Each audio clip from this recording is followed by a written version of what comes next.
So my name's Hunter Smithpeters. I'm from here in Fayetteville, and my whole life, I went to church camp, I did youth group, all those sorts of things. I was at church every Sunday, but my whole life, I had heard about all these different spiritual experiences that people were having, and I was kind of like, well, I've never really had any of those experiences. And so that really made me start to question God.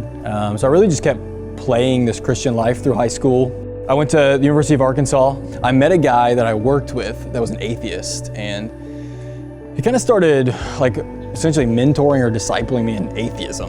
One day we were sitting out on the old main lawn at the University of Arkansas. It was a beautiful day. He starts telling me about atheism, almost as if he was sharing the gospel with me, but atheism instead.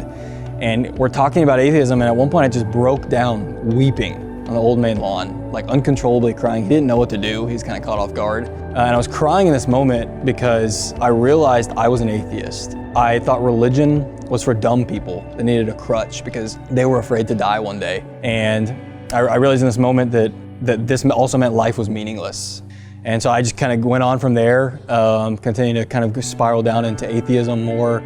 And then eventually I had a friend that invited me to a college winter conference. And I was like, well, I like skiing, so I'll go to that. And I can do the church thing for a couple days. And so I went. I didn't really listen that much, but I saw this opportunity to go to a summer project with a campus ministry.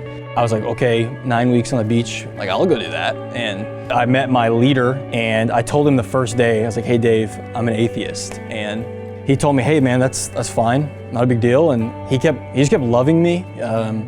He kept serving me. But on top of that, he just kept sharing the gospel with me over and over again, asking me the hard questions that no one had ever really bothered to ask me. I started studying some philosophy and some science and things to kind of see where I thought the evidence pointed, and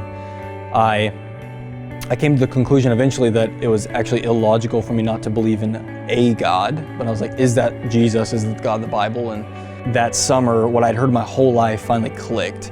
And so I decided to follow Jesus. I was sitting in a Barnes & Noble, I think, in Destin, Florida, and I was like, I think I'm gonna do this. I think it just shifted. I was looking for this grand, the clouds in the sky to call my name.